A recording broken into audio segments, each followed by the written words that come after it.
Hello మామాస్, welcome back to my channel. ఈ వీడియోలో వచ్చేసి ఆపరేషన్ సింధూర్ గురించి చిన్నగా డిస్కస్ చేసుకుందాం. ఇక వీడియోకి వెళ్ళే ముందు మన ఛానల్ని కొత్తగా చూసే వాళ్ళు ఉంటే సబ్స్క్రైబ్ చేసుకోండి అబ్బా.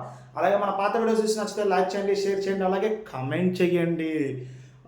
ఫస్ట్ పహల్గామ్ అటాక్లో చనిపోయిన వాళ్ళందరి కోసం ఒక 15 సెకండ్స్ మౌనం పాటిద్దామండి. దాని తర్వాత వీడియోని స్టార్ట్ చేద్దామండి.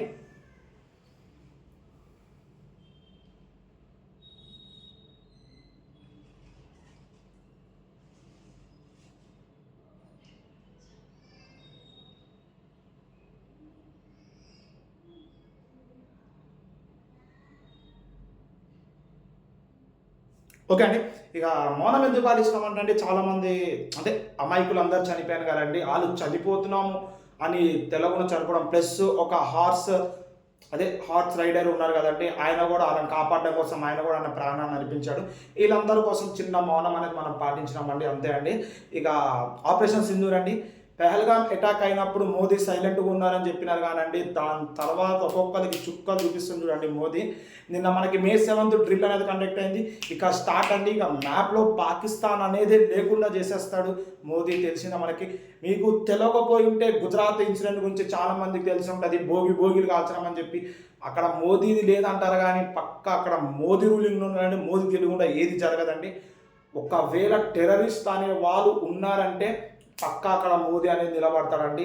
ఇక చాలామంది ఏమనుకుంటారంటే మోదీ సైలెంట్ ఉన్నాడు అని చెప్పి అనుకుంటారు కానీ గర్జించని సింహం అండి మోదీ, మీకు తెలిసిందే. ఒక్కసారి రంగంలోకి దిగిందనుకో పని అయిపోయే వరకు సైలెంట్గా ఉండడు. ఇక స్పీచ్ కూడా చూసినాము, చిన్న ప్లస్ డైలాగ్స్ అనేవి కూడా చూసినామండి. మోదీ ఎట్లా మాట్లాడిన డైలాగ్స్ అని ఎందుకంటున్నా అంటే మన మూవీ చూపించాను కానీ అందుకని మనకు అట్లా వస్తాయి. మోదీ ఎలా మాట్లాడిందని చెప్పి ఆయన మాట్లాడే మాట తీరు ఒక్కొక్కరికి గూస్ బంప్స్ అనేవి వచ్చినాయి అండి. పౌరుషం అనేది పెరిగిపోయిందండి. ఒకటే మాట అండి, నా దృష్టిలో అయితే మనం నరకంకి వెళ్ళినా పర్లేదు, నా కొడుకులకి నరకం చూపించమని చంపాలండి. అదొక్కటి మైండ్లో పెట్టుకున్నారు ప్రతి ఒక్క జనాలు. ఎందుకంటే ప్రతి ఒక్క అమాయకులు అనేది చనిపోయారండి. అమాయకులే వాళ్ళు జస్ట్ అట్లా టూరిస్ట్ స్పాట్కి వెళ్ళి అట్లా ఎంజాయ్ చేద్దాము, కొంతమంది హనీమూన్ కింద అట్లా పోయి రీసెంట్గా మ్యారేజ్ అయిన వాళ్ళందరూ చనిపోయినారండి. అందుకని వాళ్ళందరి కోసం కూడా నేను ఒక మౌనం అనేది పాటించానండి ముందు. ప్లస్ ఎప్పటి నుంచో మన మోదీ వాళ్ళకి మనకి ఓకే రిలేషన్ పెంచుకుందాము, మంచిగా ఉందాము, మనము పాకిస్తాన్ మంచిగా ఉందామని చాలా ట్రై చేసిందండి.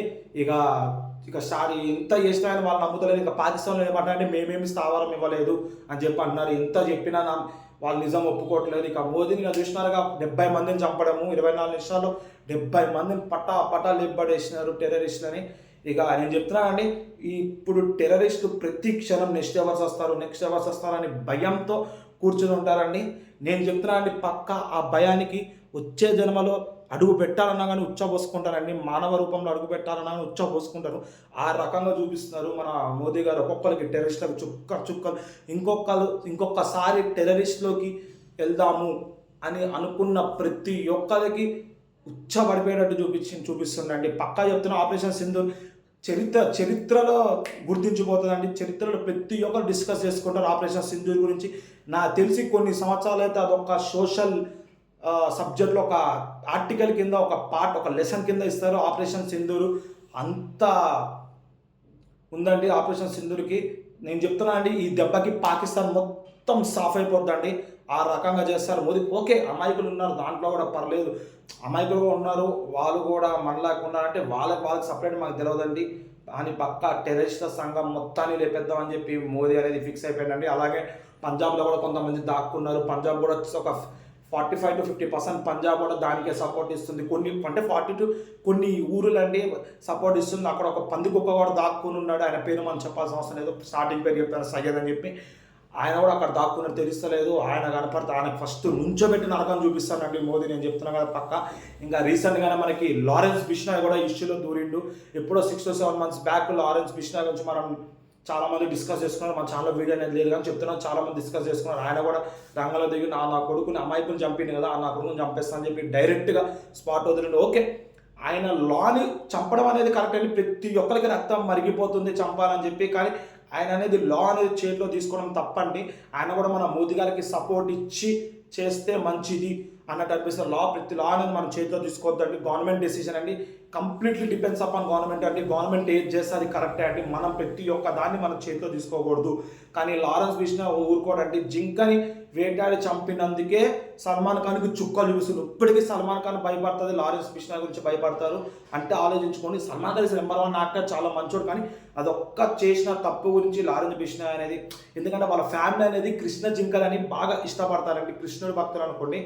అలాంటి జింకను చంపడం అంటే ఆయనకి ఒక వాళ్ళ ప్రాణాన్ని తీసేసినట్టు అని చెప్పి అలా దాంట్లో ఉంటుందండి. అందుకనే సల్మాన్ ఖాన్ అంటే ఆయనతో క్లోజ్ ఉన్న ప్రతి ఒక్కరిని చంపి పడేసినాడు. నెక్స్ట్ సల్మాన్ ఖాన్ టార్గెట్ అనుకున్నాడు, కానీ చాలా సెక్యూరిటీతో ప్రొటెక్ట్ చేసుకుంటున్నాడు సల్మాన్ ఖాన్ కూడా. చూద్దాం ఫర్దర్గా ఏం చేద్దాం. లారెన్స్ బిష్నాయ్ కూడా దీంట్లో ఇన్వాల్వ్ అయిందంటే అంత ఈజీ మ్యాటర్ కదండి. లారెన్స్ బిష్నాయ్ డైరెక్ట్ చెప్పి నిన్ను చంపబోతే అప్పుడు మాట్లాడన్నట్టు మాట్లాడిండు. పక్కా లారెన్స్ బిష్నాయ్ కానీ రంగంలో దిగితే పాకిస్తాన్ తూట లేసిపోద్దండి. అంత పెద్ద నెట్వర్క్ ఉంది ఆయనకి. కెనడాలో నెట్వర్క్ ఉంది, ఆఫ్ఘనిస్తాన్లో ప్రతి ఒక్క దగ్గర నెట్వర్క్ ఉంది. లారెన్స్ బిష్నాయ్ అందరూ ఒకేసారి అటాక్ అవుతారండి, అంత పవర్ ఉంది. పెద్ద పెద్ద ఆయుధాలు కూడా ఆయన దగ్గర ఉన్నాయి. ఆయుధాలు సప్లై చేసేవారు కదండి ఒకప్పుడు. పెద్ద పెద్ద ఆయుధాలు అన్నీ ఆయన చేతిలో ఉన్నాయండి. ఆయన మంచి కోసమే పోరాడతాడు, కానీ పోరాడే విధానం అనేది కరెక్ట్గా లేదు అంతే. పోరాడడం అంటే ప్రతి ఒక్క చంపడం అనేది కాదు కండి. ఆయన కూడా ఈ ఆపరేషన్ సింధూర్ ఇన్వాల్వ్ అయ్యిండు. చూద్దాం ఆపరేషన్ సింధూర్ ఇంకా ఫర్దర్గా ఎంతవరకు వెళ్తుందో. పంజాబ్కి మనకి పంజాబ్ రెడ్ అలర్ట్ అన్నారు, యూపీ రెడ్ అలర్ట్ అన్నారు. ప్లస్ ఇంటర్నేషనల్ ఫ్లైట్స్ అనేవి 48 hours plus national flights 48 hours అనేది ఆపేద్దాము అని అన్నారు. చూద్దాం ఫర్దర్గా ఈ ఆపరేషన్ సింధూర్ ఏడ వరకు వెళ్తుందో చూద్దాము. నాకేమైనా అప్డేట్స్ అని తెలుసా, ప్రతి ఒక్క అప్డేట్ మన ఛానల్ అప్లోడ్ చేస్తానండి. ఈ వీడియోస్ అన్ని మీకు రావాలంటే మన ఛానల్ సబ్స్క్రైబ్ చేసుకుని పక్కన బెల్ ఐకాన్ క్లిక్ చేస్తాను. ఎట్లా వీడియోస్ పెట్టగానే మీకు ఎట్లా నోటిఫికేషన్ వస్తాయండి. దాట్స్ ఇట్ అండి ఈ రోజుకి.